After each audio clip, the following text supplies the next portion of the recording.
So, this is the first movie that I'm reviewing in 2021. We're not off to a great start. Hey, what's up guys? It's me, Anthony, here to give you guys another movie review. This time it is for the movie Shadow in the Cloud. I hope everybody is having a good first couple of days and nothing bad has happened. It's been a fun ride so far, and now we're just continuing that ride with Shadow in the Cloud, a movie that I'm disappointed by. And it's a shame too, because I was looking forward to this movie. I saw the trailer a couple of weeks ago and I was like, okay, this is gonna be my first movie that I review in the new year, and it looks cheesy, hokey fun. I didn't expect this movie to be good at all, but at least I was hoping it was going to be in that so bad it's good range. But sadly, we don't even get that because this movie is just all over the place. And it's kind of understandable because this movie has gone through so many rewrites and different directors, producers getting taken off, all this stuff. So much controversy with some of the people attached to it. It's just a whole mess. And I think what we end up with is something that couldn't be avoided because of all the mess that happened in the background. But let's talk about what this movie is about. We have Chloë Grace Moretz in here. She is a female pilot. She has a package that she needs to take from one point to another point, and she's on this plane full of misogynist men because it's in the 1940s and men suck. During the trip, there is a gargoyle on the plane, and it's there for some reason.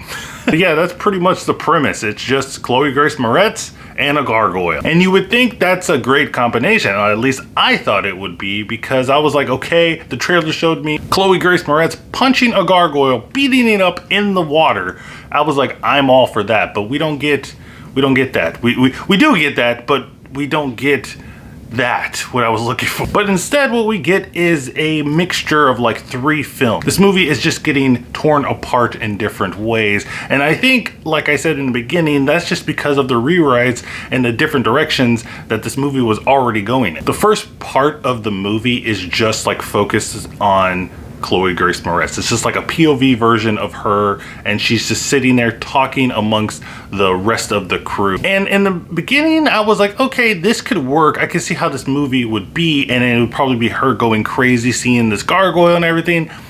Kind of turns into that, but then it kind of shifts. And during those scenes when it was just focused on Chloë Grace Moretz, her talking to the crew, and you don't see the crew's face for like a good hour of the movie. You see them in the beginning, and then you see them towards the end of the film. But the rest of it, it's just her talking to them through like radio. And I can see where the movie wanted to go and wanted to make you feel. I don't know if it was really effective in that way. And the whole time I was listening to this conversation and watching this, I was like, so where's that gargoyle? I think this film is a prime example where the trailer is totally different than the actual movie. And we see that a lot with trailers, right? Trailers are meant to hype up the movie, meant to get you excited. And the trailer did that. But it also made me expect that there was going to be a whole bunch of gargoyles there, and Chloë Grace Moretz was going to go hit girl status on them and beat the crap out of them. But when the gargoyle does show up, I think the movie gets a little bit more interesting. But I will say that the payoff with the gargoyle is not really well done at all. I mean, the design of the gargoyle looks good. I think it looks creepy. It looks really creepy. There's actually a scene where the gargoyle and Chloë Grace Moretz get like face to face. The only thing that between them is like a piece of glass, and the gargoyle's like doing some weird things with his mouth. I was like, this is disgusting. This thing looks creepy. But there's no explanation about the gargoyles. There's like a brief story about the gargoyles, but they're supposed to be like a myth and everything. It's not real. They show a little cartoon about gargoyles. It's really weird because I'm like, okay, the gargoyle's here. Nobody is reacting like, what the fuck is this? This shouldn't be real. Gargoyles aren't real. But everybody's like, oh yeah, the gargoyle on the side of the plane. We got to deal with it. What? So I think the gargoyle is just thrown in there as an afterthought, maybe just to bring some action, because nobody reacts to it other than just saying, oh, there's a gargoyle on the plane, and then punch it a couple of times. There's also a big reveal in this movie that is kind of weird.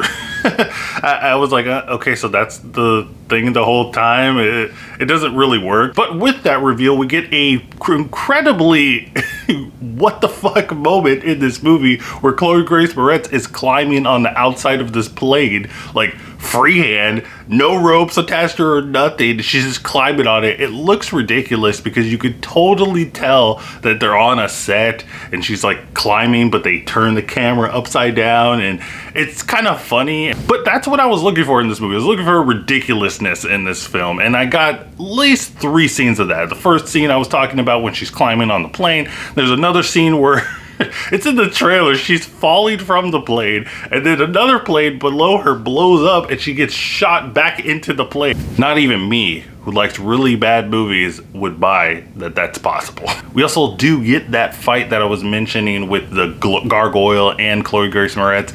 It doesn't disappoint. I wish it was a little bit longer, maybe, but I mean, we get what we want. I would say the biggest highlight in this film is Chloe Grace Moretz. She's great. She knows how to act. I mean, I would hope so, but she's really, really good in this film. She's probably the only character that I actually cared about, actually was intrigued by it. It's just the tone that she switches through in this movie I really like. This is my first review of 2021, and this is, Shadow in the Cloud. Let me know what you think in the comments down below. Did you like it? Did you hate it? Do you like Chloe Grace Moretz? Are you like me and you think that Disney should hurry up and make a new Gargoyles TV show or movie or whatever? Because that needs to happen. But also, guys, don't forget to like, subscribe, do all that stuff. Also, check out my Twitter so you can stay up to date with my channel. And as always, guys, keep watching movies.